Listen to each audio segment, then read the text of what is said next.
죽음의 어둠 가운데 있었을 저희를 예수 그리스도의 보배로운 피로 죄를 씻어주시고 어두운 권세로부터 속량하시어 아버지의 자녀로 삼으시고 아버지를 믿는 믿음의 자녀의 삶으로 영광을 받으시기를 기뻐하시는 하나님 아버지, 2019년 사경회를 통해 믿음에 관한 귀한 말씀을 이 교회에 들려주신 것을 감사합니다.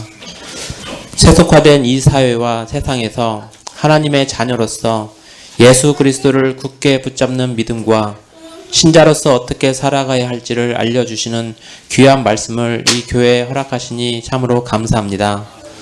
아버지 하나님, 세상 권세 잡은 자의 위세는 강하고 세상은 정교하게 구조적으로 악해지고 있습니다. 하나님의 절대선, 절대 진리에서 출발한 지적 세계는 절대선과 진리가 무엇인지를 잊어버리고 옳고 그름을 분별할 수 없는 상대적 가치관이 지배하고 영적으로 종교다원주의가 만연한 가운데 있습니다. 하지만 이러한 세상 가운데 살아가는 신자들의 믿음은 광폭한 바람 앞에 서 있는 작은 촛불처럼 위태롭게만 보입니다. 이 시대를 살아가는 신자들을 돌아보시고 더욱 믿음에 굳게 설 수 있도록 회복시켜 주셨기를 기원합니다. 저희는 자신의 힘으로 이러한 광야 같은 세상에서 살아갈 수 없는 존재임을 깨닫게 하여 주시옵소서. 요셉이 형제들에 의해 물도 없는 깊은 구덩이에 던져졌던 것처럼 우리도 세상에서 길이 없어 보이는 절박한 상황을 만날 때가 있습니다. 기어 올라갈 수도 없는 절박한 벽에 갇혀 희망이 가려져 보이는 것처럼 보일지라도 하늘로 열려져 있는 길이 있음을 볼 수 있는 영안을 열어주시옵소서. 주변의 상황을 바라보는 것이 아니라 오직 하나님을 바라보기를 원합니다. 우리의 허물을 위해 스스로 유월절 어린 양이 되시고 믿는 자의 첫 부활의 열매가 되신 하나님의 독생자 그리스도를 우리의 가정과 일터에서 굳게 붙잡고 나가기를 원합니다. 매일 예루살렘을 향해 3번 기도했던 다니엘과 같은 선한 신앙의 습관과 그리스도는 흥해야겠고 스스로는 쇠하여야 하리라 했던 세례 요한의 겸손한 신앙을 저희에게도 허락하여 주시옵소서. 아버지 하나님, 이 시대의 한국교회는 큰 어려움과 도전에 직면해 있습니다. 세상의 풍속의 영향으로 세속화되고 영적으로 어두워져서 세상을 비추는 등불이 되고 있지 못하고 있습니다. 초대교회의 아름답고 순전한 모습으로 회개의 영으로 이 한국교회를 다시금 세워주셨기를 기도합니다. 이 민족에게 펼쳐지는 커다란 역사의 흐름 앞에 이 역사의 수레바퀴를 돌리시는 분이 오직 하나님의 주권이심을 기억하고 이 교회가 하나님 앞에 무릎으로 나아갈 수 있도록 인도하여 주시옵소서. 아버지 하나님, 이 시간 사경회의 4번째 마지막 말씀이 전해집니다. 이 짧은 시간이지만 살아있는 하나님의 말씀이 신자의 마음에 떨어져 깊이 뿌리내리고 자라나서 하나님의 자녀로서 인생의 아름답고 향기로운 열매로 맺어지는 놀라운 미래가 펼쳐지기를 기도합니다. 예수님의 이름으로 기도드립니다. 아멘.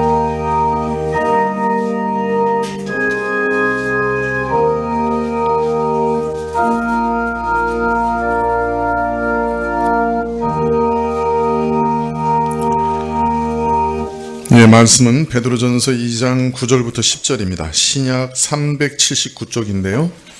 네, 베드로전서 2장 9절부터 10절입니다.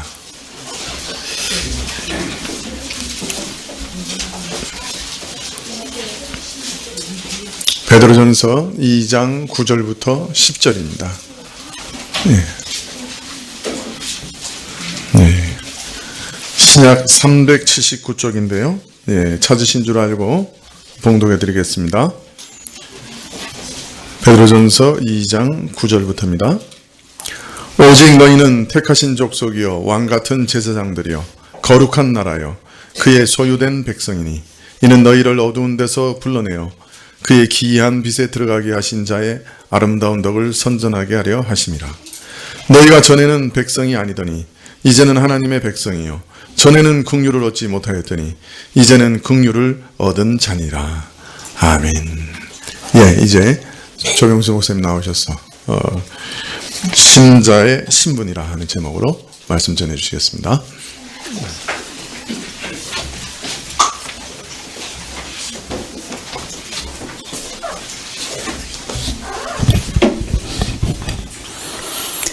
이번 사경의 전체 주제가 믿음의 사람이라는 제목인데, 전날 다니엘의 믿음 우리가 배웠고, 또 믿음을 굳게 잡지 않은 신앙 고백의 중요성 함께 생각했습니다. 아침에는 믿음이 무엇인가 하는 정의와 또 믿음이 아닌 것이 무엇이냐 하는 것을 배우는 시간을 가졌습니다.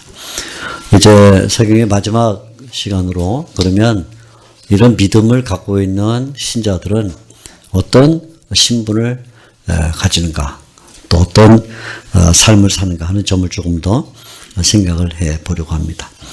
오늘 막 읽은 이 베드로 전서 2장 9절 말씀은 너무나 잘 아는 말씀이죠. 그래서 이게 택하신 족속이다, 또 왕같은 제사장들, 거룩한 나라, 그의 소유가 된 백성. 아마 여러 차례 여러분들이 성경을 읽으면서 묵상하셨겠고, 또 설교 말씀으로 들었겠고, 여러 방면으로 이 말씀을 잘 알리라고 생각을 합니다.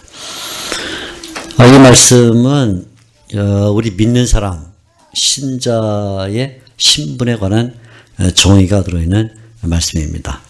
신분 정의 또는 기독교인의 자아의식, 이렇게 말해 볼 수 있겠죠. 그래서 네 가지 말이 나오는데, 택하신 족속, 왕같은 제사장, 거룩한 나라, 그의 소유가 된 백성이다. 다 하나씩 정의죠. 너희는 택하신 족속이다. 너희는 왕같은 제사장들이다. 너희는 거룩한 나라다. 그의 소유가 된 백성. 그러니까 다 정의. 우리 기독교인이 어떤 신분을 갖고 있는가 하는 것을 설명해 주는 말들입니다. 그런데 이 말씀을 잘 보면 이 가운데 세 말이 거의 비슷한 그런 의미를 갖습니다. 택하신 족속이라는 말이나 거룩한 나라라는 표현이나 또 그의 소유된 백성이라는 말은, 족속, 나라, 백성이라는 것은 거의 동의어입니다. 그러니까 예를 들어 우리 한국 사람을 가리켜서 한민족 이렇게 말하죠. 한민족, 같은 족속이다 그런 말이죠. 그래서 뭐 가끔 우리가 말하기를 대한민국 사람들은 단일 민족이다 이렇게 말할 때 족속이라는 말이 되겠죠. 그런데 이 단일 민족을 가지고 있는 이 나라, 한 나라를 구성하죠. 대한민국, 한국이라는 나라를 구성하고, 또 거기에 다 우리가 주민증을 받아서 주민등록번호 갖고 있는 백성이 됐습니다. 그러니까 족속이란 말은 한 계통을 말한다면, 그들이 체계를 갖추고 있으면 그것은 나라다, 국가다 이렇게 말하고, 거기에 속해 있는 구성원들을 말하면 그것은 백성이다. 그러니까 결국은 엎치나 매치나 마찬가지 얘기를 지금 반복해서 사도 베드로가 해주고 있습니다. 왜 이 말을 이렇게 비슷한 말을 반복할까요? 그냥 한마디로 너희는 택하신 족속이다. 그럼 그 가운데 나라란 말도 들어있고 백성이란 말도 들어있는데, 여러 말 하는 까닭이 무엇인가? 이 당시에는 잉크도 많고 종이가 많아서 했던 말 또 해서 어떻게 여백을 채우려고 했다. 그렇게 생각하면 안 되겠죠? 아니면 사도 베드로가 할 일이 너무 없어서 글을 쓰는데 시간이 많으니까 그냥 장황하게 글 쓰려고 그런 것도 아니겠죠? 자, 왜 이렇게 비슷한 말을 세 번이나 반복하는가? 그것은 강조하기 위함입니다. 강조. 우리가 이게 지금 우리 유소년들도 앉아 있지만, 우리 어린아이들이 학교에 갔다 오면 부모님들이 주로 요구하는 게 학교 갔다 왔으면 손 씻어라 그런 말합니다. 애가 엄마가 손 씻어라 그래서 손을 딱 씻는다. 그때부터는 애가 아닙니다. 애가 아니에요. 애는 손을 안 씻어야 애예요. 그죠? 어린아이를 안 씻게. 그럼 또 엄마가 또 말하죠. 손 씻어. 안 씻어. 손 씻어. 안 씻어. 손 씻어서. 그러면 이제 애들이 그때서 좀 눈치 보고 뭐 손가락 몇 개 간식 씻고 돌아와서 씻었다. 자꾸 똑같은 말하는 것은 강조해요. 숙제했냐?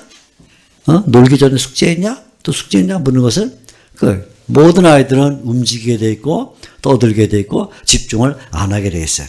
어린아이가 집중을 하기 시작했다. 걔는 어른이에요. 그때 나이가 몇 살이고 상관없어요. 지금 앞에 앉은 애들이 움직이고 하는 거는 전혀 신경 쓸 게 없어요. 어른들이 권전사님이 옆에서 조용히 시킬 필요가 없어요. 중요한 건 권전사님이 말씀을 잘 듣는 거야. 괜히 애들 조용히 시키느라고 자기는 말 못 듣고 그래서 나중에 아무 무의미한 그런 게 되면 안 되죠. 그러니까 한번 놔두세요. 다 애들은요 알아서 들어요. 저도 제가 처음에 교육전사를 시작했을 때 맡은 애들이 초등학교 1, 2, 3학년이었어요. 초등학교 1, 2, 3학년. 근데 그 1, 2, 3학년 애들이 와서 그냥 떠들고 뒹굴고 싸우고 뭐 울고 그래도 걔네들이 다 자라서 좋은 신자가 됐어요. 왜? 그냥 들어. 그 중에서도 한두 마디 들어. 그지? 그렇다고 잖아요. 그러니까 걱정하지 말라고. 목사님이 설교를 장황하게 하면 알아서 잘라서 듣고 골라서 듣고 다 듣습니다. 그러니까 다 듣진 않지만 그러나 알아서 듣게 됐으니까 그러니까 사도 베드로도 마찬가지예요. 강조하기 위해서 계속 같은 말을 씁니다. 족속이다, 나라다, 소유가 된 백성이다 이렇게 말합니다. 자, 왜 이렇게 사도 베드로가 신자들에게 너희는 이런 신분을 가지고 있다 이렇게 강조합니다. 너희는 이런 자아의식을 가져야 된다 이런 것을 왜 이렇게 강조하는가. 어제 우리가 히브리서를 읽으면서도 그 이유를 몇 가지 배웠지만 우리가 신앙 고백을 가져야 될 이유가 무엇인가 배웠지만 이렇게 베드로도 거의 비슷한 이유 때문에 자아의식, 신분 의식을 강조를 해주고 있습니다. 첫째는 핍박이 일어났어요. 핍박. 박해. 초대교회는 박해의 시대입니다. 물론 초대교회 이후에도 진실한 교회는 늘 박해를 받아왔어요. 중세시대 때도 가톨릭 교회의 그 무지한 요구에 반발해서 성경을 사랑하는 소수의 사람들이 박해를 받았고 종교개혁은 또 그때 일어났고 또 많은 사람들이 죽고 우리나라에도 항상 박해가 있었습니다. 핍박은 끊임없이 일어나는데 그 핍박을 이기기 위해서는 내가 누군가를 잘 알아야 된다. 그런 말이죠.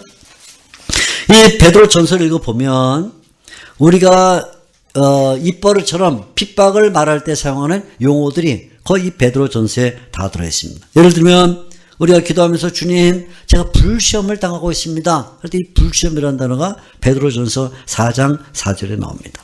때때로 우리가 기도하면서 하나님 마귀가 우는 사자처럼 두루다니며 삼킬자를 찾습니다. 하나님 우리를 구해주십시오 할 때도 이 말도 베드로 전서에 들어있습니다. 거의 베드로 전서는 1장, 2장, 3장, 4장, 5장까지 있는 중에 5장까지 거의 매장 핍박에 대한 용어가 나오고 그 핍박에 대한 용어가 우리가 잘 알고 있는 내용들입니다. 그만큼 강렬한 핍박이 왔다고 말이죠. 견딜 수 없는 핍박이 왔습니다.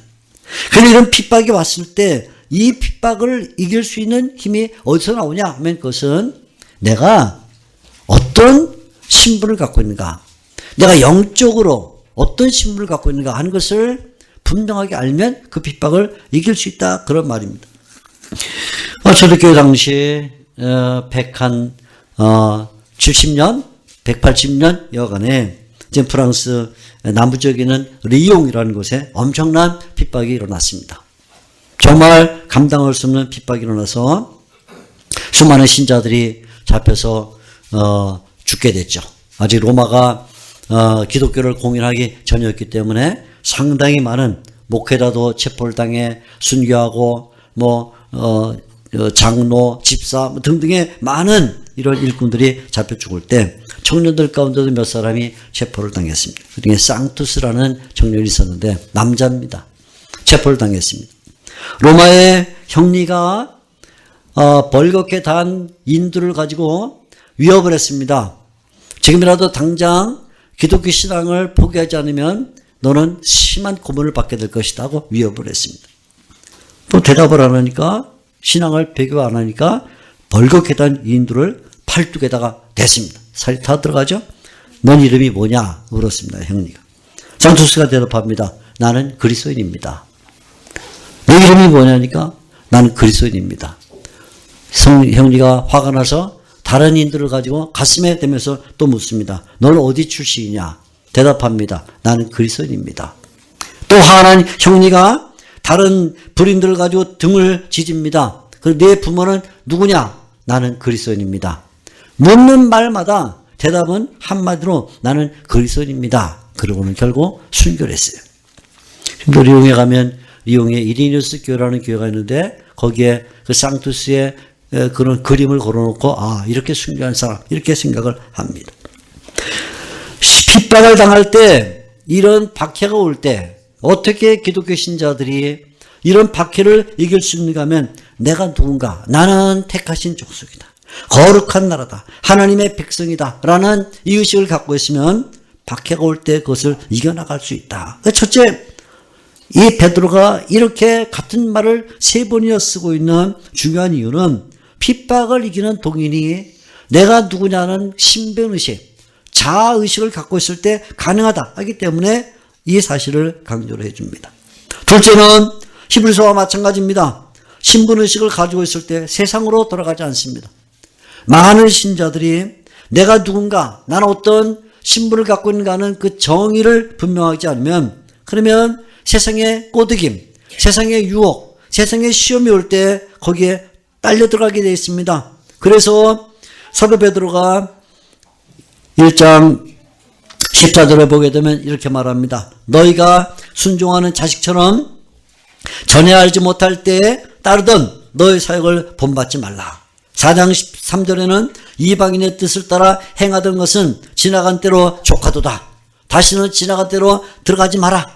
우리는 더 이상 그 옛 시간으로 돌아갈 사람들이 아니다. 옛 사람을 벗어버렸다. 옛 사람은 죽었다. 그러니까 세상으로 돌아가지 마라. 세상이 얼마나 유혹을 많이 하는 몰라요.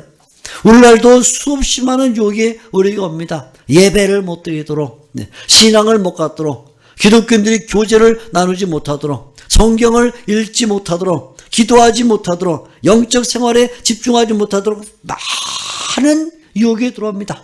우리가 그냥 그 유혹들 앞에 우리의 영혼을 열어놓고 있으면 마치 태양빛이 쬐어 내려오듯이 세상에 그 모든 악한 것들이 우리를 쪼으면서 우리 것들을 다 말려버리게 되어 있습니다.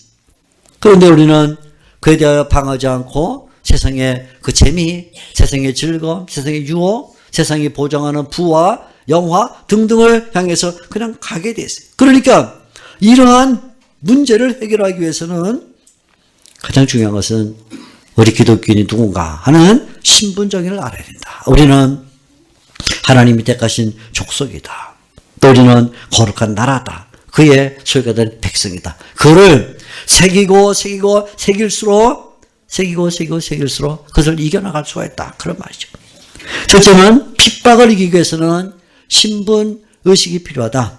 둘째는 세상으로 돌아가지 않으려면 신분의식이 필요하다. 그리고 세 번째는 이 베드로 전서에만 특히 나타나는 한 생각인데 우리가 나그네이기 때문이다. 나그네로 살아가는 동안에 나그네로 살면서 이 나그네 생활에서 승리하려면 뭐 해야 되냐? 내가 누군가를 분명하게 알아야 된다. 그래서 여기 이 베드로 전서는 1장 1절부터 우리가 나그네다 하는 것을 강조해요. 예수 그리스도의 1장 1절 예수 그리스도의 사도 베드로는 본도 갈라디아 가파도기아 아시아와 비두니아에 흩어진 나그네들에게 편지를 쓴다. 하나님 아버지의 미리하심과 예수 그리스도의 성령의 피 뿌리게 하심과 예수님의 피 뿌림을 얻은 나그네들에게 편지한다. 나그네.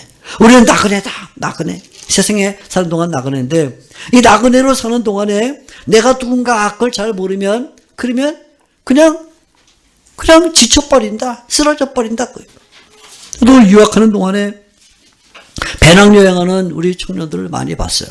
배낭여행하는 청년들을 많이 봤는데 둘로 딱 갈라져요. 배낭여행하는 청년들을 보면 하나는 그냥 뭐 배고프고 잠 못 자고 그러면 주로 여름에 배낭여행하니까 그냥 공원 벤치에 뻗어갖고 뻗어서 팔 벌리고 콧방울이 그냥 비눗방울처럼 훅 하면서 잡니다. 보면 그거는 완전히 지쳐갖고 그렇게 자. 어떤 청년을 보면 분명히 지치고 배고픈데도 불구하고 벤치에 앉았는데도 벤치에 팔짱 끼고 딱 앉아갖고 이러고 조는 애 있어요. 그 가만 보면 뭐가 다르냐면 배낭을 보면 알아. 배낭 어떻게 하냐? 대자로 벌리고 자는 애는 그냥 배낭이고 배낭 이렇게 하고 자는 애는 거기에 보면 I'm Korean 썼든가 태극 마크를 붙여있구나 한 애는 이러고 자요. 내가 그걸 발견했어요. 아 그렇구나 이게 배낭의 능력이구나. 배낭의 능력. 네? 배낭에 아무것도 없는 애는 자기 의식이 없어. 자의식이 없으니까 이러고 막 대자로 뻗어갖고 침 흘리고 콧방울 흘리면서 막 자는데 배낭에다가 I'm Korean 아니면 태극 마크 이건 대한민국 사람이라는 걸 등원에는 뭔가 이렇게 뭘 하네는 그래도 나는 한국 사람이니까 그렇게 자면 안 되지. 그렇게 자고 이러고 자요. 그래서 제가 이렇게 딱 보면 얘가 어느 나라 사람인지 알아요. 딱 보면 중국 사람인지 한국 사람인지 일본에서 딱 합니다. 그러면 한국 사람이야. 그럼 제가 끼웁니다. 대자로 자고 있는 애. 야 너는 배낭에다가 I'm Japanese 그러고 쓰고 다녀라. 기왕이면 혹시 여기 일본 사람 없으시죠? 죄송합니다. 아무튼 그게 달라요. 의식 때문에 그래. 의식. 의식을 갖고 있는 사람은 여행하는 중에 나그네로 다니는 중에도 자기를 정돈시키고 질서 있게 만들고 분명하게 자기가 이런 나라 사람이다 하는 것을 가지고 살아요. 그런데 나그네로 사는 동안에 자아의식 없는 사람, 자기 신분에 대한 정의가 없는 사람은 태도가 흐트러집니다. 말을 아무렇게나 합니다. 아무런 것으로 먹습니다. 그렇게 살아갑니다. 제가 유학하는 동안에 여러 친구들을 만나는데 그 중에 처음 만난 친구가 우리 어학 과정에 있을 때 미국 친구를 하나 만났어요. 로버트라는 친구인데 나보다 나이가 한 2살, 3살 어린 그런 친구였어요. 잘생긴 미국 사람입니다. 정말 백색, 오리지널, 아마 잉글랜드 출신인지 어떻든 간에 잘생긴 친구가 같이 독일어를 배웠는데 맨날 우리 둘이 앉아갖고 하는 소리가 독일어는 왜 이렇게 어렵냐 그런 소리만 했어요. 어렵거든요. 아무튼. 근데 이 친구는 사시사철 옷이 한 벌이에요. 사시사철. 청바지에 조리 비슷하게 생긴 슬리퍼 하나 신고 다녀요. 그리고 세타를 하나 입고 다니는데 겨울에도 그 차림새, 여름에도 그 차림새. 여름에 제가 물었어요. 야 너는 그 옷을 안 빨아 입냐? 제가 물었어요. 하도 똑같은 옷을 입으니까. 내 친구가 프란시스칸 그 수도원 그 방에 아주 싸게 이제 수도원이기 때문에 싸게 임대료를 주고 골방 같은 데 하나 난방도 안 되고 냉방도 안 되는 그 독방 같은 데 이렇게 하나 걸고 사는데 거기 여러 차례 가서 같이 공부를 하고 그랬는데 이 친구가 하는 소리가 그래요. 나도 옷 빨아 입어. 언제빨 토요일날 빨아서 주일날까지 말려갖고 월요일날 돌 입고 나온대. 그 토요일하고 주일은 거의 팬티바람으로 살고 있는 거야. 겨울이건 뭐건 그걸 빨아서 평일날 돌 입고 나와야 되니까. 근데 정말 안 되게 짝이 없어요. 안 되게 짝이 없어요. 그리고는 또 여름 되면 그걸 세타를 풀어갖고 반팔 세타를 만들고 겨울 되면 다시 또 세타 뜨개질해갖고 긴 팔로 또 연화되고 이런 굉장한 재주가 있는 친구예요. 내내 그 시일입니다. 그 시일.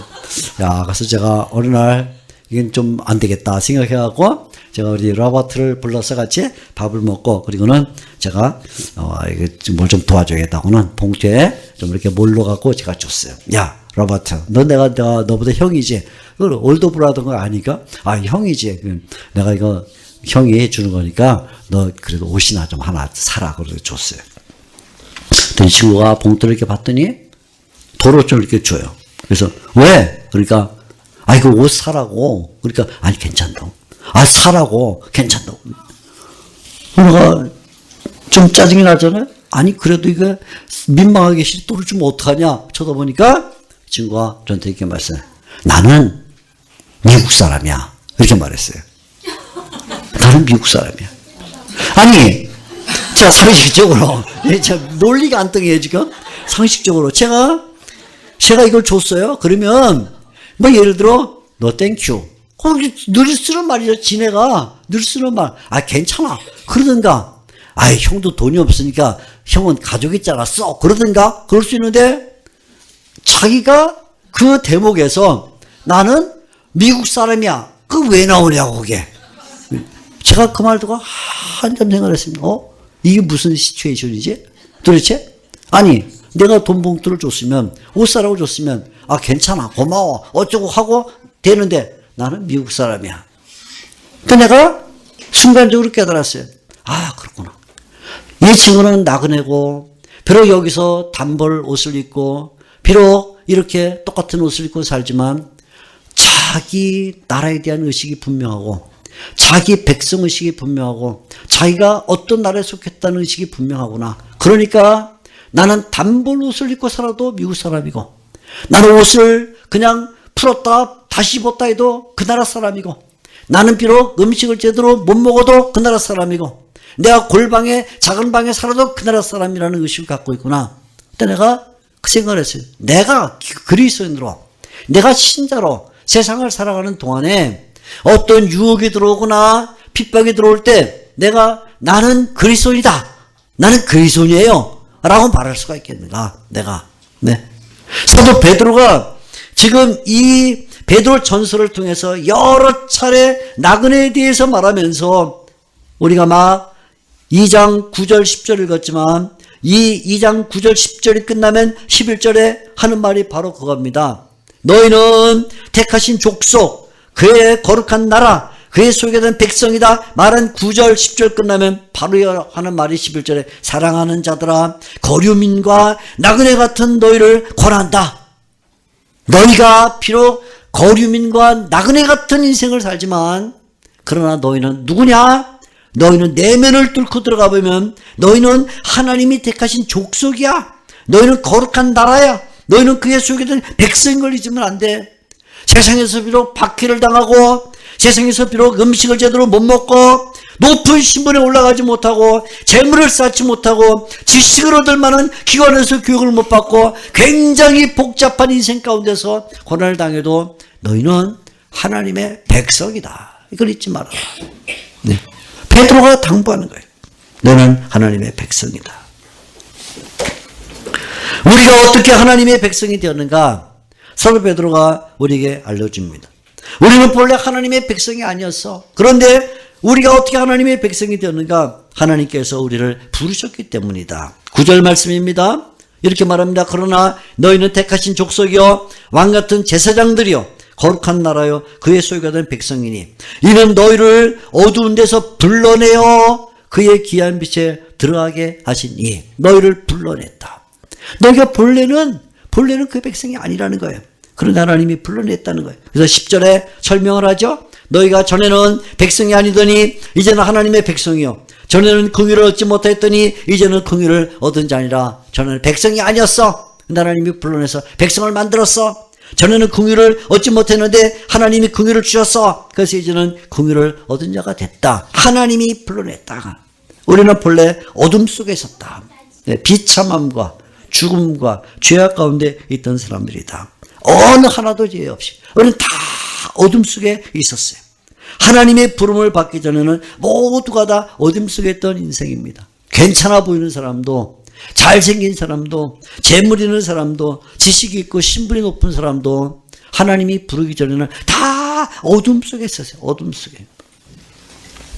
성경을 읽다 보면 이 하나님의 부름을 받기 전에는 모두가 어둠 속에 섰다 하는 것을 가장 잘 보여준 사람이 아브라함이라는 사람입니다. 아브라함을 보면 우리는 아브라함 그러면 이스라엘의 조상, 믿음의 조상 이러면서 히브리서 11장에도 믿음으로 아브라함은 나오기 때문에 아브라함 그러면 언제나 믿음의 사람, 이스라엘의 조상 이렇게 생각하지만 하나님이 부르심을 받기 전에는 정말 비참한 그런 존재였어요. 창세기 12장에 12장 1절에 하나님께서 아브라함을 부르시는데 12장 직전 뭐가 있죠? 12장 직전 11장이 있어요. 11장이 있습니다. 11장 끝부분을 보면 11장 27절에서 32절까지 아브라함이 부름 받기 전의 모습이 쭉 나오는데 그 장면 보면 아버지 데라와 함께 갈대 우르를 떠나서 하란 쪽으로 이동하는 장면이 나옵니다. 그런데 이 아브라함에게는 2명의 형제가 더 있었습니다. 그러니까 아버지 데라가 3명의 자식을 3명의 남자 아들들을 데리고 낳았는데 그 중에 막내 동생 하란은 아버지보다 먼저 죽었어요. 아버지보다 먼저 죽었어요. 자식이 아버지보다 먼저 죽었습니다. 불행한 일이죠. 둘째 동생 나홀은 아버지가 가나안 땅에 갈 때 따라가질 않았어요. 그래서 그냥 하란 땅에 머물고 말았어요. 아버지의 명령을 따르지 않았어요. 부자간에 불화가 일어났죠. 아브라함은 나이가 늙도록 자식이 없었어요. 그리고 결국 아버지 데라는 가나안으로 가는 중에 죽었습니다. 그러니까 이 가정을 보면 이 가정이 그렇게 좋은 가정이 아니에요. 불행한 가정의 대표입니다.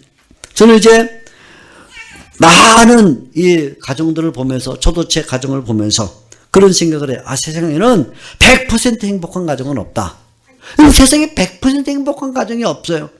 우리가 겉으로 볼 때는 저 장로님 댁은 정말 화목하고 부부도 화목하고 자식도 잘 되고 다 같지만 들어가 보면 다 문제가 있어. 문제가 없는 집이 없어. 다 문제가. 근데 그 문제는 모든 집마다 다 치명적인 문제예요. 사람들에게 그것이 안 드러나서 그럴 뿐이지 열고 들어가 보면 누구나 다 그것이 주님 앞에 간절히 기도해야 될 문제야. 정말. 그러니까 사람이 교만해질 수가 없어. 하나님이 우리를 납작하게 만드시는 까닭은 우리에게 늘 이런 고난의 길을 가게 하심으로써 납작하게 만들어요. 만일에 우리가 다 잘 돼서 남편도 잘 되고 부인도 잘 되고 큰아들도 잘 돼, 작은아들도 잘 돼, 큰딸 잘 돼, 작은딸 잘 돼, 큰손자 다 잘 되면 우리가 아마 가족단이 신이 될 거예요. 우리가 가족신 될 텐데 하나님이 뭔가 가정에 문제거리를 주심으로써 늘 기도하게 하시고 납작하게 만들어요. 모든 인간은 그럴듯해 보여도 한꺼풀만 벗겨보면 불행한 존재입니다. 제가 가끔 우리 젊은 목사님들이 임직을 받으면서 이제 상담을 해요. 뭐 부목사로 가거나 혹은 개척을 하거나 혹은 젊은 나이에 교회가 불러서 청빙을 받아가면 와서 상담합니다. 교수님, 제가 이제 임지가 돼서 이렇게 가게 됐는데 저희 교회에 가보니까 교회에 뭐 굉장한 사람이 많아요. 근데 제가 이거 어떻게 설교를 하죠? 얘기합니다. 그거 다 죄인이야, 죄인. 걱정하지 마, 죄인. 열고 보면 죄인 아닌 사람 하나도 없어. 겉으로 볼 때는 뭐 사회에서 굉장하고 지식이 많고 굉장한 사람 보이지만 조금만 열면 다 죄인이야. 걱정하지 말고 죄인들아 그러면 돼. 그러면 다 내 얘기 하는구나. 그래. 다 그래야 돼.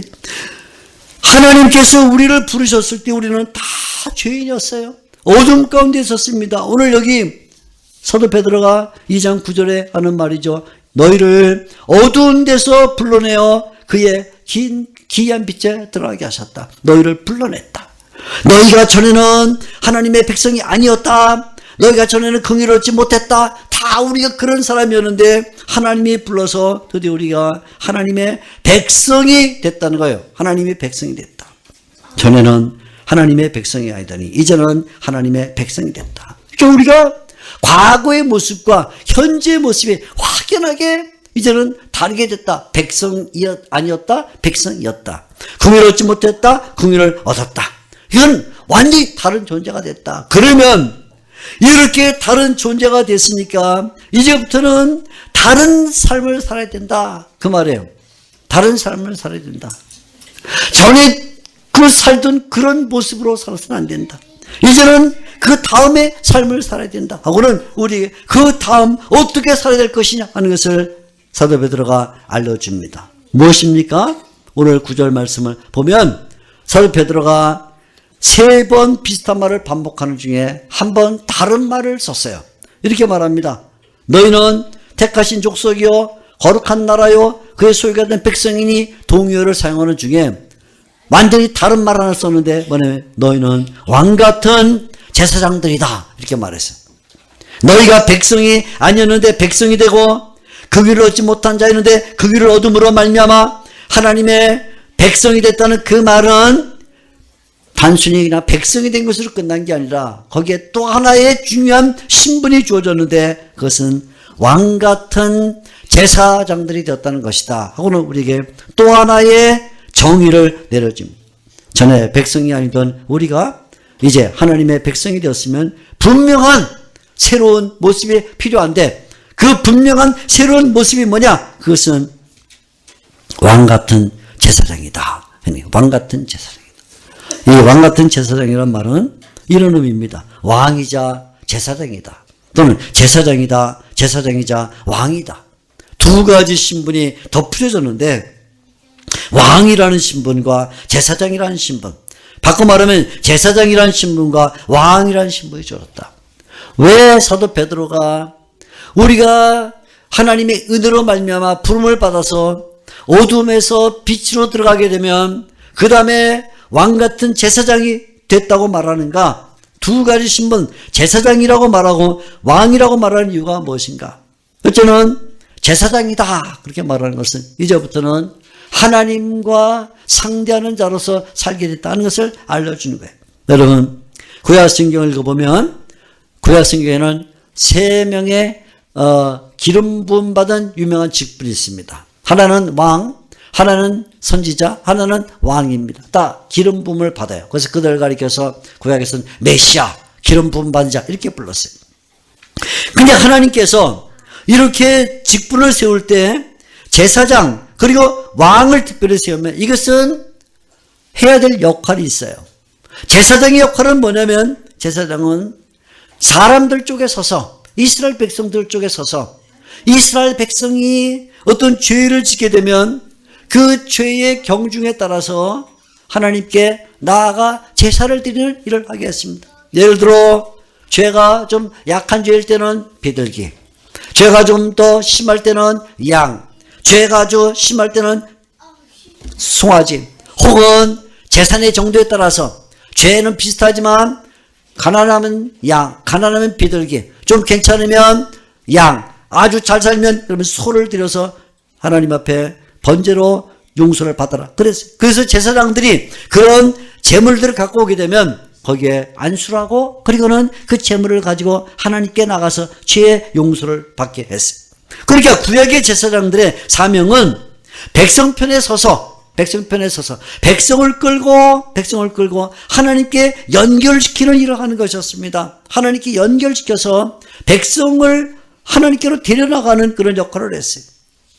그런데 베드로가 바로 이렇게 구약의 제사장들이 사람 편에 서서 사람들을 끌고 하나님께 나가던 그 제사장의 역할을 이제 우리가 어둠에서 부름을 받아서 빛에 들어가게 되면 그 직분을 맡게 됐다. 너희가 이제부터는 제사장이다. 그렇게 말해. 너희가 제사장이다. 여러분 많이 들으셨죠? 우리 신교 신자들이 만인 제사장절 이렇게 말하는데 만인 제사장설이란 말은 나 자신이 하나님께 직접 나갈 수 있다는 것도 말하고 있지만 그렇게만 말하면 만인 제사장설을 너무 개인적으로 이해를 하는 거예요. 물론 종교교육자들이 만인 제사장을 말할 때는 사제들이 중보자가 아니다. 신부가 중보자가 아니다. 라는 말에서 우리가 직접 하나님께 나갈 수 있다를 말하고 있지만 성경이 제사장이라고 말할 때는 우리가 하나님께 직접 나갈 수 있다는 것뿐만 아니라 이제는 뭐냐? 마치 구약의 제사장들이 백성을 끌고 하나님께 나가는 것처럼 하나님께서 그 사명을 우리에게 맡기신다는 거예요. 그래서 이제부터는 우리가 제사장이 돼서 이 세상을 끌고 하나님께 나가 하나님께 연결시키는 일을 해야 된다. 마치 구약의 제사장들이 이스라엘 백성을 끌고 하나님께 나아가 하나님께 연결시키는 것처럼 오늘날 우리 신자들이 제사장이 돼서 세상을 끌고 하나님께 나가 연결시키는 일을 해야 된다. 그래서 늘 우리 신자들은 일종의 하나님에 향해서 세상을 대표해서 서 있는 거예요. 제사장처럼 하나님이 우리를 보시고 세상을 바라보시고 우리를 통해서 세상을 바라보시고 그러니까 우리 신자들은 세상을 대표해서 하나님을 서했습니다.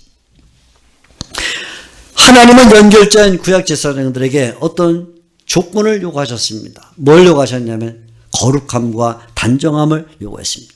이스라엘 백성들이 제사장에게 나와서 때로는 비둘기나 아니면 양이나 소를 가지고 나왔을 때 제사장을 어떻게 신뢰할 수 있냐면 제사장이 거룩해야만 신뢰할 수 있어요. 그러니까 하나님이 이스라엘 백성 대표하는 제사장들에게 거룩하라 말 거룩하라 계속 제사장들에게 요구하는 건 거룩하라. 뭐라 그래요? 그래서 거룩한데 거룩한 의복을 입어라.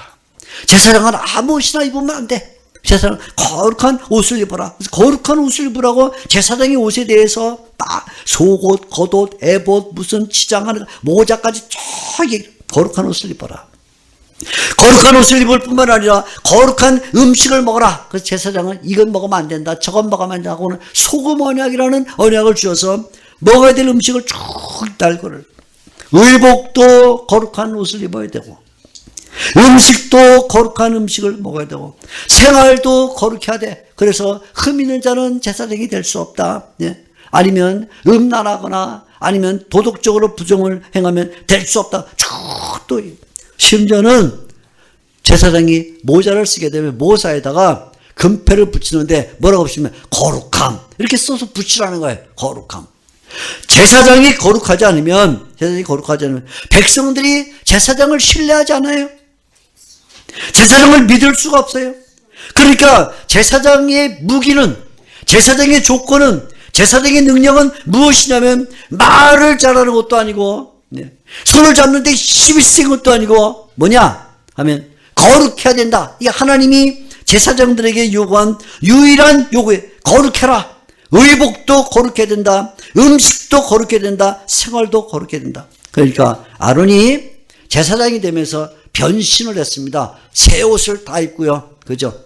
음식도 항상 정결한 음식을 먹게 됐고 생활도 정결한 생활을 하게 됐습니다. 제사장으로 되면서 변신이 주어졌습니다. 우리가 하나님의 은혜로 말미암아 부르심을 받아서 어둠 가운데서 빛으로 들어가서 제사장이 되면 그때부터 우리는 세상을 하나님께 연결시키기 위해서 제사장 같은 거룩함과 단정을 갖춰야만 됩니다. 하나님께서 우리 신자들에게 요구하는 능력은 어떤 면에서는 하나밖에 없어요. 능력은 방언을 요구하는 것도 아니고 죽은 자를 살려내는 걸 요구하는 것도 아니고 기적을 행하는 걸 요구하지도 않으세요. 그런데 하나님의 교회, 하나님의 성도들이 세상에 살면서 세상을 압도할 수 있는 가장 중요한 무기는 뭐냐면 그것은 거룩함입니다. 단정함, 거룩함입니다. 그래서 세상에 옛날 모세와 아론이 이집트 바로를 만나러 갔을 때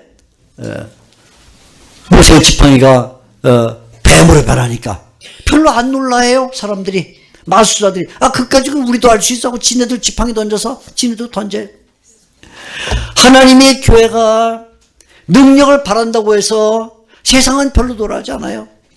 기적을 행한다고 해서 별로 놀라지 않아요. 이방 종교와 이방 신들, 우상들도 아니면 미신들도 웬만한 이적을 행할 수가 있거든요. 그런데 세상에 있는 종교들은 거룩하지가 않아요. 세상에 있는 모든 이방 신들은 거룩하지가 않아요. 다 뭔가 부정함을 갖고 있어요. 세상에서 하나님의 백성들이 교회가 세상의 존경을 받고 세상을 압도할 수 있는 방법은 오직 하나밖에 없는데 거룩함입니다. 그래서 오늘 여기 이 베드로 전서도 1장 15절 16절 이렇게 보게 되면 특별히 16절 내가 거룩하니 너희도 거룩할지어다. 레위기 11장 44절에 나오는 말씀을 인용하면서 내가 거룩하니 너희도 거룩할지어다. 그런 말합니다. 2장 11절 영혼을 거슬러 싸우는 육체의 정욕을 제어하라. 그러는 남자들에게는 악독목록을 피하라. 음란과 정욕과 술취함과 방탕과 향락과 우상숭배를 멀리하라. 여자들에게는 미덕목록을 말합니다. 온유해라. 안정된 모습을 갖고 심령에 썩지 않을 것을 갖춰라. 쭉 말합니다. 거룩함을 가지라는 거예요. 그래야 세상 사람들이 교회를 보고 우리가 저 사람들을 믿고 갈 수 있겠구나. 그런 거예요. 근데 만일에 기독교가 다양한 재능도 갖고 있고 사회봉사도 하고 굉장한 무슨 영적 능력, 신변 일을 행한다 할지라도 거룩하지 않으면 세상이 교회를 통해서 구원의 길을 얻지 못해. 오늘날 그런 현상이 많이 나타나죠. 제가 고등학교를 막 졸업하면서 우리 친한 친구 가운데 한 명이 저들 거의 뭐 단짝처럼 다니던 친구인데 이 친구가 집에 가면 제 얘기를 많이 했나 봐요.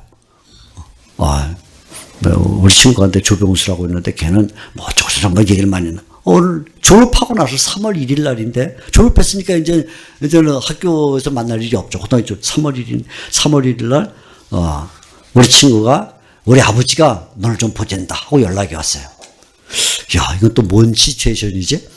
졸업 다 했는데 이제 뭐지? 그래서 아무튼 또 그 친구하고 친했기 때문에 그래. 그래서 그 친구가 지금 양재동 옛날 말죽거리에 살았는데 그걸 갔습니다. 3월 1일 날 촥 이렇게 이제 고등학생이 아니니까 자 이렇게 옷도 좀 단정하게 입고 또 친구 아버지를 만나러 이렇게 갔습니다. 점심 때 오라 그래서 점심 때 갔더니 점심을 저를 위해서 차렸어요. 그래서 아버님이 이렇게 앉으시고 그리고 제 친구하고 제가 겸상으로 이렇게 앉아서 이렇게 밥을 먹는데 딱 앉으니까 완전 전통 유교 집안이에요. 전통 유교 집안. 딱 앉으니까 임자 그거 갖고 오셔. 그러니까 임자가 부인이죠. 부인께서 우리 친구 어머니께서 호로병에다가 집에서 담근 밀주를 더 갖고 들었어요. 밀주를 갖고 들었어요. 딱 본 순간 그게 밀주라는 걸 제가 알았어요. 본 적은 없지만 저기 밀주구나. 집에서 담근 걸 했습니다. 딱.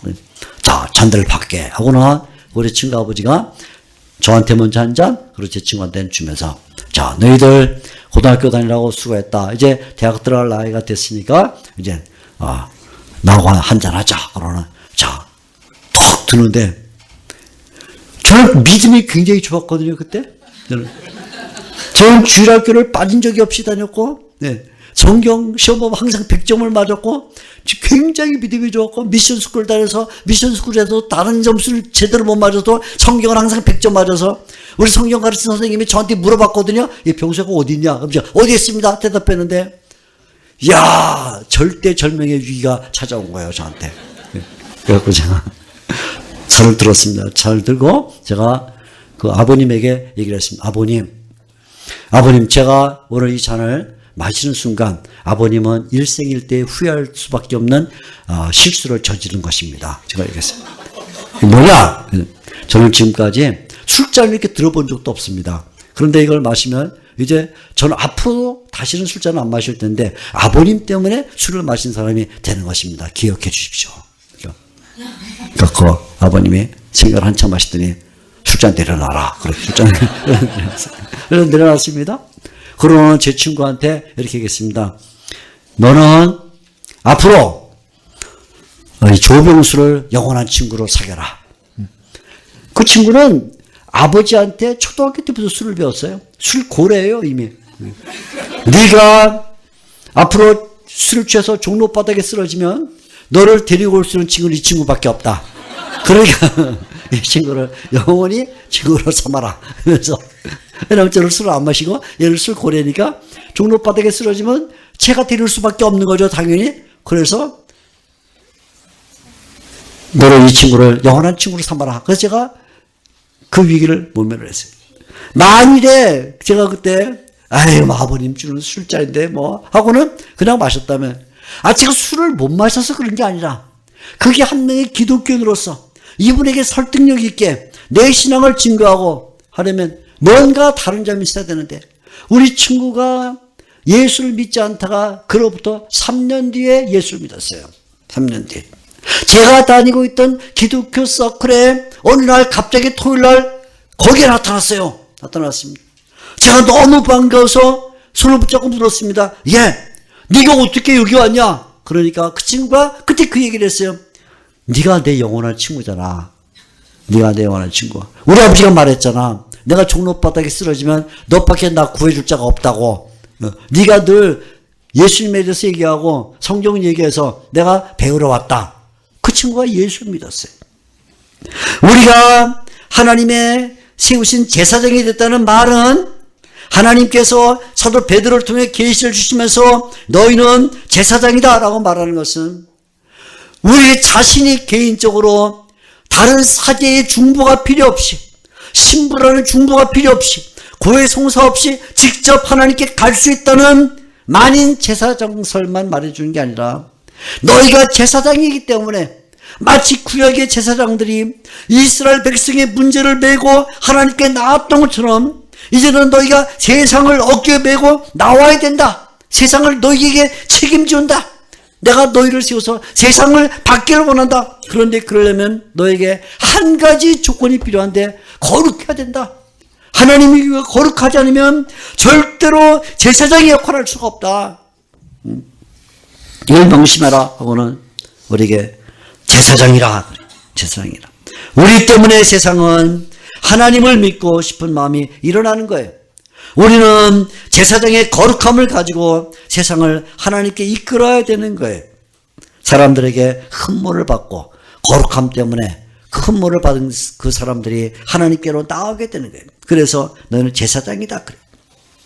그런데 사도 베드로는 우리에게 제사장이라고 말할 뿐만 아니라 동시에 왕 같은 제사장이라고 말함으로써 우리에게 또 한 가지 신분을 알려주는데 우리는 왕이라 그래. 왕. 자, 제사장은 백성 편에 서서 하나님께로 그 백성을 끌고 가는 자라면 왕은 하나님 편에 서서 하나님의 뜻을 세상에 보여주는 사람입니다. 방향이 달라요. 제사장은 세상 속에 서서 사람들 속에 서서 세상의 문제를 가지고 하나님께 나간다면 왕은 하나님 편에 서서 하나님의 뜻과 하나님의 의지를 세상에 보여주는 일을 하는 것입니다. 구약의 제사장들이 그랬어요.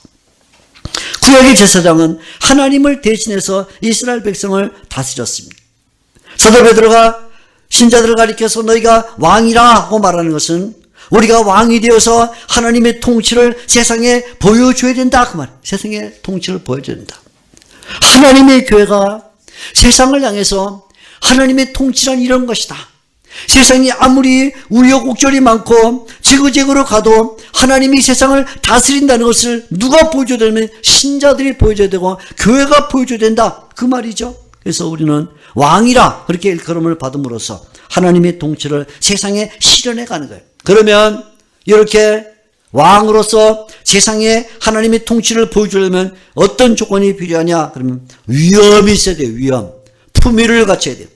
제사장이 백성들을 끌고 하나님께 가려면 거룩함이 필요하고 왕으로서 하나님을 세상에 보여주려면 왕의 위엄과 왕의 품위를 갖춰야 되는 것입니다. 왕은 반드시 품위를 갖춰야 돼요. 시편 45편을 읽어보면 시편 45편은 제목이 왕의 노래. 그러죠. 왕의 노래. 왕이 어떻게 행동해야 되냐 하는 것을 보여주는 그런 노래입니다. 시편 45편 8절, 2절, 8절 등등을 읽어보면 이렇게 말합니다. 왕의 모습. 입술에는 은혜를 머금고. 무슨 말이냐? 왕은 항상 미소를 짓고 있어야 돼. 왕이 찡그리면 나라가 찡그려져. 그러니까 왕은 항상 미소를, 은혜를 입술에 머금고 옷은 몰약과 침향과 육개의 향기가 나며 왕이 꾀죄죄한 옷을 입으면 안 돼. 왕은 항상 옷 대리해 봐야 되고 잘 펴고 깨끗하고 냄새가 좋은 향기가 나야 된다. 그 말이죠. 네. 허리에 칼을 차야 돼. 이 왕들이 칼 찬 건 무예를 잘하기 때문에 찬 게 아니에요. 그 자체가 그냥 폼이에요. 그죠? 영국 왕실에 황태자가 칼차로 할 때 걔가 이게 잘하는 줄 알아요? 아니에요. 그냥 차고 나오는 거예요. 어쩌면 칼자루만 있는지도 몰라. 사실은 칼날은 없이 차고 나와 칼을 차고 병거에 오르며 그 말은 뭐예요? 병거 오를 때 칼을 차고 멋있게 차고 올라가야 된다. 왕이 마차를 타는데 철랑 올라가고 여러분 안녕? 그러면 안 돼. 그럼 그건 왕이 아니야. 그죠? 우리 대통령님께서 가끔 외국 순방을 하러 가는데, 공항에서 비행기를 탑니다. 트랩을 타고 이렇게 올라가는데, 올라갈 때 철렁철렁 대통령이 올라가면서, 여러분 잘 계세요. 나 갔다 올게요. 그러면, 나라 망한 거예요. 나라 망한. 대통령은 그날 감기에 걸리고, 몸살이 심하게 오고, 배탈이 나고 해도, 올라갈 때 비행기에서 싹 웃으면서 이렇게, 천천히 그죠? 성령 마음부터 천천히 백성들이 우리 대통령이 이번에 외국 순방을 통해서 굉장한 뭐가 가지고 오겠구나 이렇게 믿지. 여러분 안녕히 계세요. 제가 갔다 올게요. 그럼 다 떨어졌구나. 그렇죠? 그게 안 돼요. 그러니까 왕의 그 품위가 있어. 왕은 항상 입술에는 은혜를 머금고 옷은 모략과 침향과 육계 향기가 나며 칼을 허리에 차고 병게 오르고 그리고 진리와 온유와 공의를 행하며 그래야 된다. 왕의 품위에 대한 얘기. 사울은 왕이 되면서 변신을 했습니다. 사울은 본래 키도 크고 멋있는 사람이었지만 굉장히 소심한 사람이었어요. 그래서 아버지가 나귀를 잃어버리고 나귀 찾아오라 그랬을 때 좀 다니다가 귀찮고 힘드니까 집에 가자 그러니까 종이 좀만 더 가시죠. 종이 아들보다 나아. 그 사울 얘기를 들어보면 종은 끝내 그래도 찾아야죠. 내 아들은 그냥 가자. 사울이 그랬어요. 인내심도 없고. 예? 왕으로 세우려고 할 때 행구 사이에 숨어서 짐 사이에 숨어가지고 왕 되기 싫어하고 그랬던 사람이에요. 그런데 사울은 왕이 되면서 하나님의 성령의 감동을 받았을 때 백성을 통솔해서 암몬을 이기는데 그렇게 수줍어하고 겁이 많고 숨기 하던 그런 사람이 갑자기 왕이 되니까 왕이 돼서 품위가 필요해. 제가 중학교 다닐 때 우리 반에 반장은 본래 이제 회의를 해서 뽑았었거든요. 그런데 2학년 때인데 우리 선생님이 담임 선생님이 바뀌면서 쑥 들어오더니 갑자기 출석부 이렇게 보더니 야 이제 반장은 내가 임명한다. 어디니 이 공산치하에서 하시는 공산치하에서나 나올 수 있는 독재를 행하셨어요. 딱 보더니 기마무게 일어서 딱 일어나는데 걔 1학년 때 우리 반이었거든요. 그애하고 같이 1학년 때 같은 반 했던 우리 친구들은 우리 반은 망했구나. 그래서 걔가 반장이 되면 안 돼. 걔는 늘 옷을 깨재치고 모자도 그렇게 삐뚤어 쓰고 이 배지와 이런 것들은 덜 우리 엄마 망했구나. 걔가 일어났습니다. 일어나는데도 왜 부른지도 몰라. 눈 개스름치러 왜 이러니까 너부터 반장해. 그렇게 반장이 됐어요. 반장이 됐습니다. 얼마나 불안한지 모르죠. 그 다음날 학교를 왔는데 우리가 놀랐어요. 애가 바지를 다리고 입고 왔어. 배지를 다 닦았어. 치약으로 닦아는 거 다 닦고 막 그러고. 그런데 일어나서 담임 선생님 들어오니까 인사를 하는데 차려! 그런데 배에 힘주고 걔가 전에 보지 못하던 이야 칠판에다가 올해 숙제 오늘의 명언 이런 거 쓰고 야 선생님의 해안이 있나 보다. 저 변했구나. 그러니까 그때부터 우리가 그 애를 존경했어요. 걔가 1년 동안 반장을 잘했습니다. 여러분 사도 베드로가 너희는 왕이다 라고 말했을 때 왕이다. 우리가 어둠 가운데 있을 때는 비참하고 낮아지고 가난하고 죄악 가운데 고통을 당하며 정말 하나님 없이 살던 사람이었지만 빛으로 불림을 받아서 하나님의 빛 속에 들어왔을 때 그때는 우리가 변해서 이제는 하나님의 백성이 돼서 왕같은 그런 통치자의 모습을 가지게 됐다. 하나님의 통치를 세상에 실현하기 위해서 왕같은 위엄과 품위를 갖춰야 된다. 그래서 베드로가 이 베드로전서에서 신자들에게 계속 얘기해요. 2장 12절 이방인 중에서 행실을 선하게 가져라. 행실을 선하게 가져라. 시험을 당하지만 기뻐해라. 욕을 먹어도 맞대어 욕하지 말아라. 복수 대신에 복을 빌어라. 고난을 받으면 하나님께 영광을 돌려라. 세상 사람들이 하는 것처럼 같이 욕을 하면 욕하고 손해보면 보복을 하고 하지 말아라. 시험을 당할 때 기뻐하고 하나님께 영광을 돌려서 왕같은 모습을 가져라. 당당함을 가질 때 사람들이 우리에게 매력을 느끼게 돼 있다.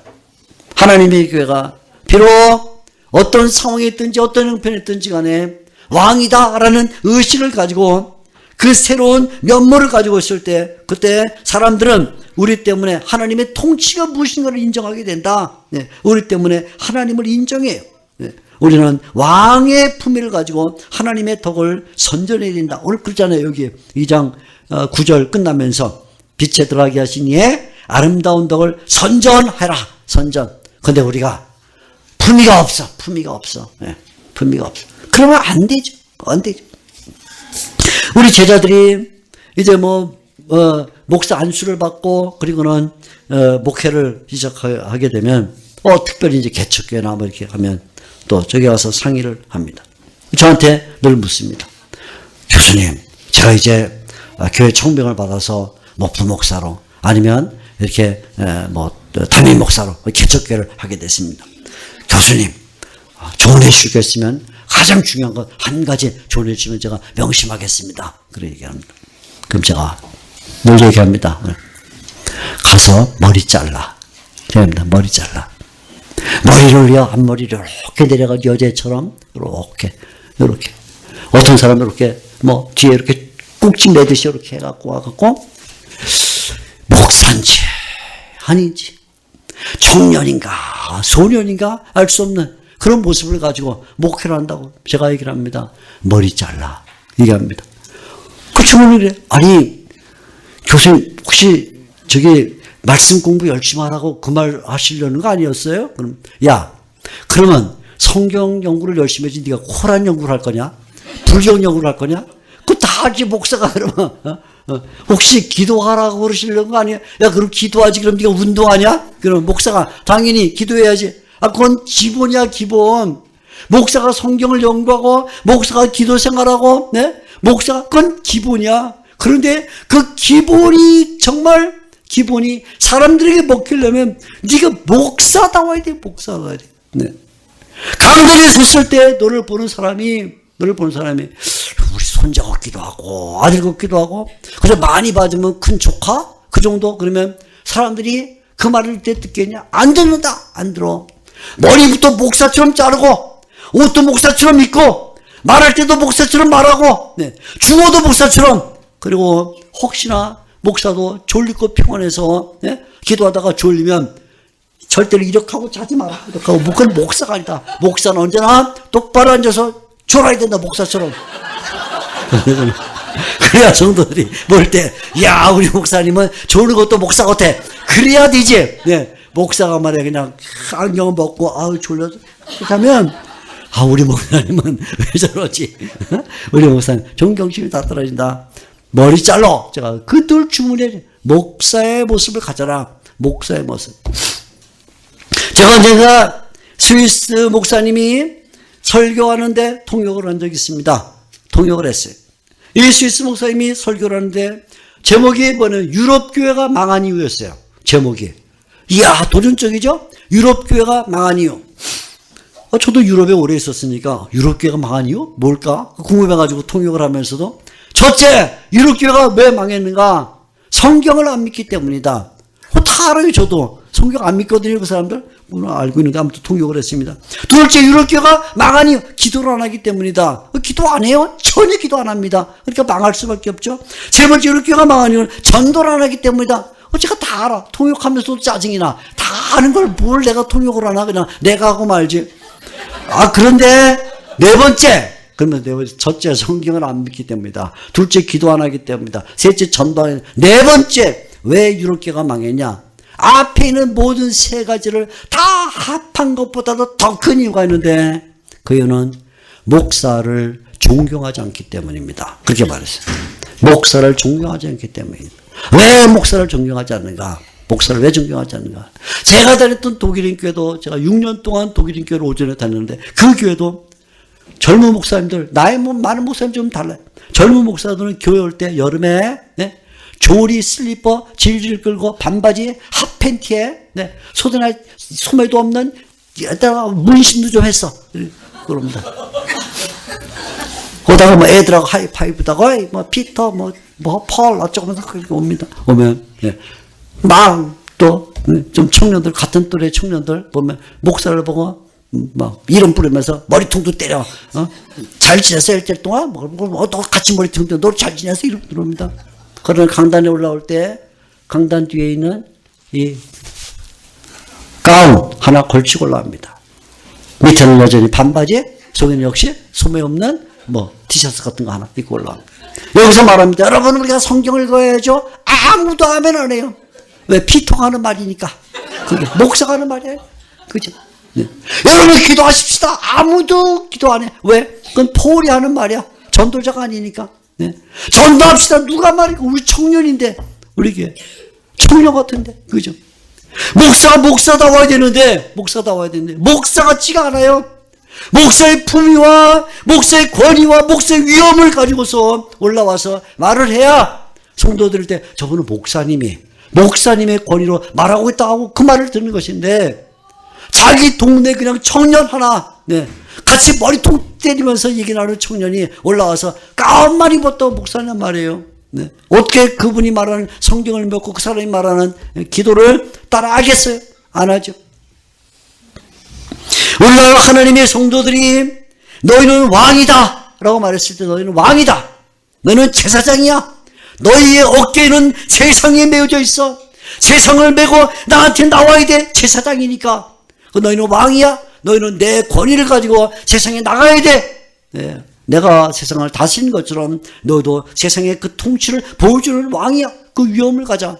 세상에서 망해도 하나님의 백성이고 성공해도 하나님의 백성이고 병에 걸려서 당장에 죽어도 하나님의 백성이고 건강하게 살아도 하나님의 백성이다. 왕이다. 신자는 왕이다. 세상에서 우리가 무슨 최고급 집에 살고 최고급 자동차를 타고 최고급 신분에 올라가서 왕인 게 아니라 구원받은 자이기 때문에 우리는 왕이라는 거예요. 내 육체가 병들어서 당장 내일 죽어도 내 사업이 당장 망해서 내일 쪽방을 차도 그래도 왕이다. 왕, 하나님의 통치의 권위를 보여주는 왕이다. 교회가 세상에 그 왕적 권위와 신자들이 세상에 왕적 권위를 보여줘야 세상 사람들이 교회를 보고 그 흠모하면서 저 세상에서는 발견할 수 없는 저 공동체, 저 기관을 통해야만 내가 구원받겠구나 하지 않겠느냐.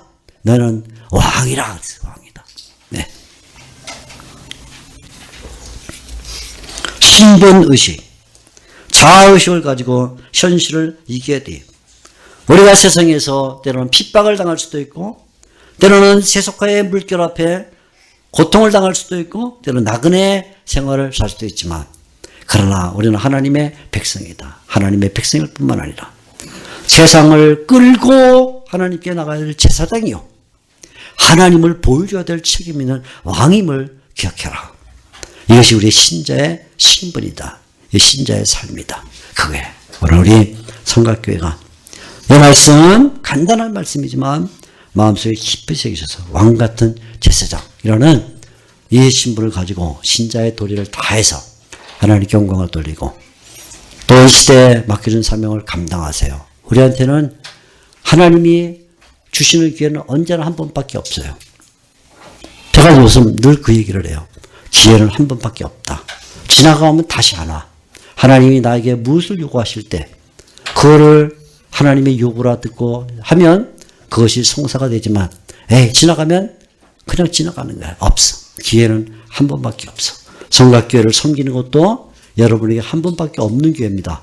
충실하게 잘 섬겨서 하나님께 영광을 돌리시고 이 시대의 부름, 이 시대의 사명을 잘 감당해 하나님의 아름다운 교회로 성장해 가시기를 우리 주님 예수 그리스도의 이름으로 축원합니다. 기도하겠습니다. 하나님 아버지, 오늘 우리가 주님의 말씀을 듣습니다. 신자의 신분이 무엇인가 배웁니다. 하나님, 우리를 택하신 족속, 거룩한 나라, 소유된 백성이라 불러주시고 더 나아가 백성일 뿐 아니라 제사장이요 왕이라 하심으로 세상을 책임져야 할 제사장으로 거룩함을 일삼고 하나님을 보여줘야 할 왕으로서 위엄을 갖출 것을 요구하시오니 이 말씀을 잘 기억해서 우리 성곽교회 속해 있는 모든 신자들이 이와 같은 당당함을 가지고 주님을 섬기며 살아가게 해 주옵소서. 앞으로 모든 가는 길에 성곽교회를 통해 큰 영광을 받아주시기를 기도합니다. 예수님의 이름으로 기도하옵나이다. 아멘.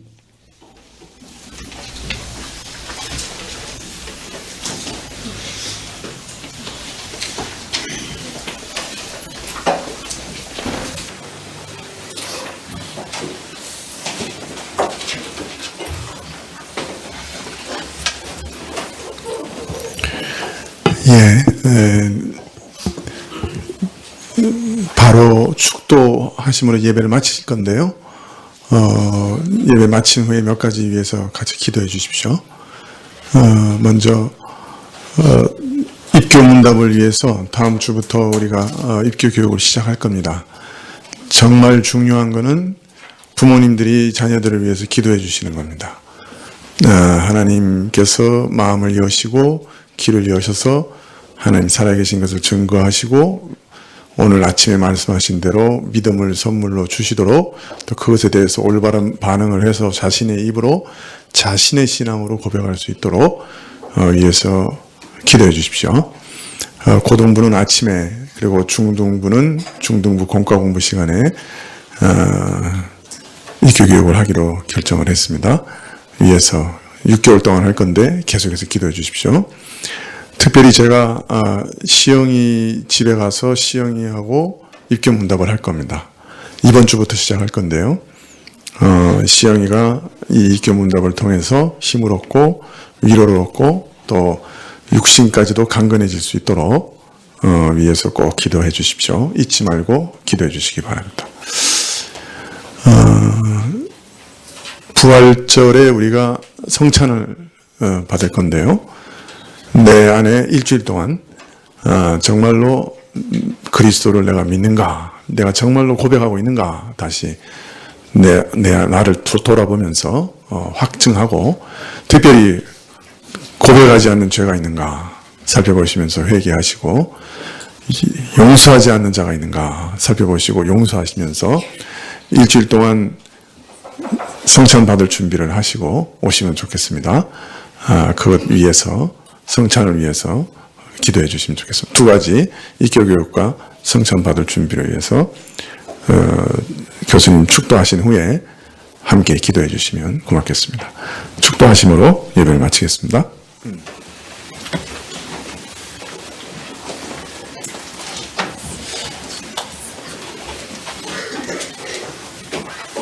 이제는 우리 구주 예수 그리스도의 은혜와 하나님 아버지의 지극하신 사랑과 성령님의 감동 감화하심에 신자의 신분이 무엇인가 하는 중에 왕같은 제사장으로 하나님께 세상을 대표하고 세상에 하나님을 대표하는 이 놀라운 사명을 감당하여 하나님께 영광을 돌리고 세상을 구원의 자리로 이끌어가기로 생각하는 여기 모인 주님의 성도들, 또 이 교회 위에 이 땅에 흩어져 있는 모든 성도들과 북녘에 있는 우리 동포들, 그리고 교회들 성도들 위에 영원토록 함께 있을지어다. 아멘.